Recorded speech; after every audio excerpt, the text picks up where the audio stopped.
Hey guys, how you doing? Today I'm finally going to be planting over in my driveway garden bed. Plants that I'm going to be planting and telling you all about that I'm excited to bring out are going to do really well here. Now I will be pulling out a little bit of my lilies over here, but outside of that, it's all planting. So let's get started.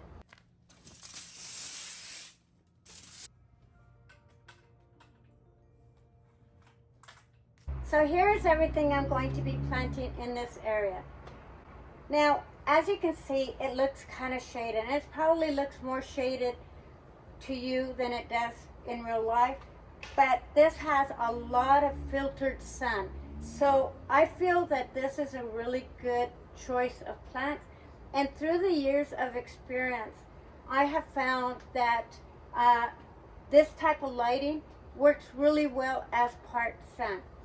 If you're a beginner in gardening, there's only 3 choices when you look at the tags. It's going to say full sun, part sun, or it's going to say shade. In my experience, say for example, this can take full sun, and so can the Brenra. However, I find that it does really well in shade as well.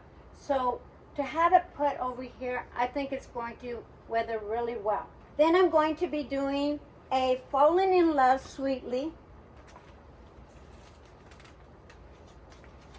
Look at this plant. Oh my gosh. Look at that beautiful pink flower. And this is just filled with buds. Now what I love about this is that it has all this foliage that just surrounds this long stalks of flowers. This requires full sun to part sun. And because it gets plenty of light over here, I think this is going to do well, but we'll see as it comes along.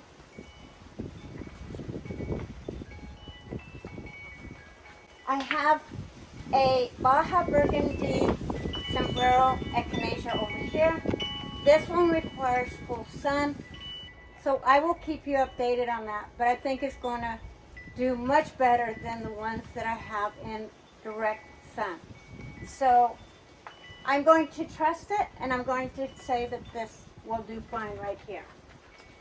And in the springtime, this is going to get a lot more sun during the day because the foliage on both of my mimosa trees will not be there at all. So this will get plenty of sun that will emerge them from the ground. Now the other thing that I'm going to be planting here is a couple of Brenra Jack Frost. These I have in my yard. I have Echinacea in my yard, and I also have the Jupiter's Beard, and I have the Brenra in full sun, and I also have it in shade. They do fantastic in either position. I also have the Jupiter's Beard where it has ample lighting and also part sun, and they do really, really well. Now the one thing that I find with putting these in full sun, even though they say they can take it, is that the foliage tends to bleach out, and I like that green foliage because it makes those flowers just pop all that much more. So keeping it in ample lighting to part sun, I think these do really, really well. And of course, the Jack Frost, they look amazing all year round. It's one of my all-time favorite plants. So that's what I'm going to be planting over here. Then I'm going to add a couple more Jupiter's Beard here because I can't have enough of those. They just are outstanding all summer long bloomers. So I absolutely love them. The care on them is very minimal. And they do tend to seed out. However, I find that they're very easy to pull out. The other thing I'm going to be doing is I'm going to be pulling some of these daylilies out of here because they're spread apart too much. So I'm going to probably take this chunk out and just kind of keep those out there. So that's what I'm going to do. So I'm going to go ahead and get started. Now, before I do that though, let me just tell you the zone. The anemone takes a zone 4 to 8. But outside of that, all of these are 4 to 9 zone. So if you're in that area, the only thing about the Brenra even though the foliage stays beautiful. And it stays even more beautiful when it's protected from direct light.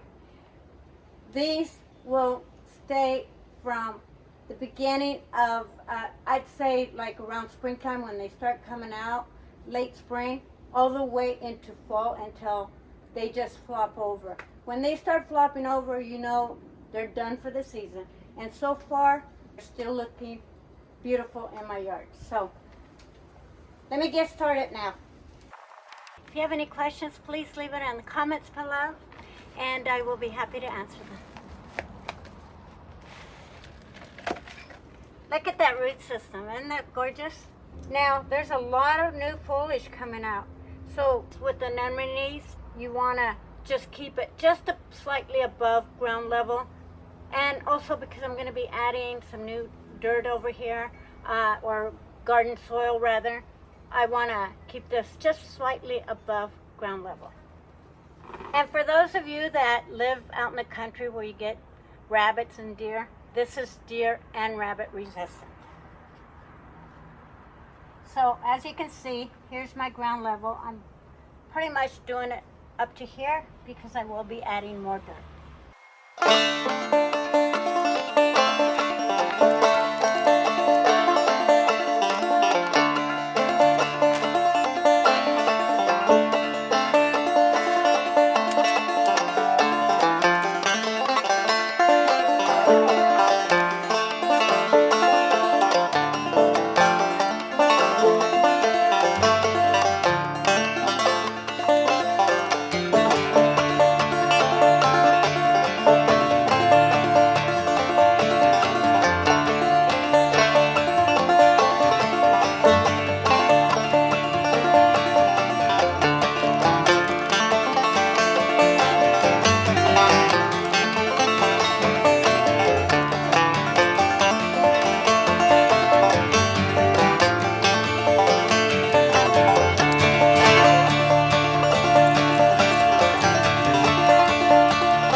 p.m.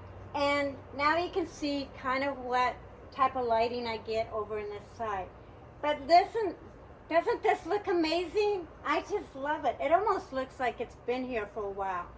And I'm just really glad that I waited to plant here just to get the right plants that really would fill this area nicely.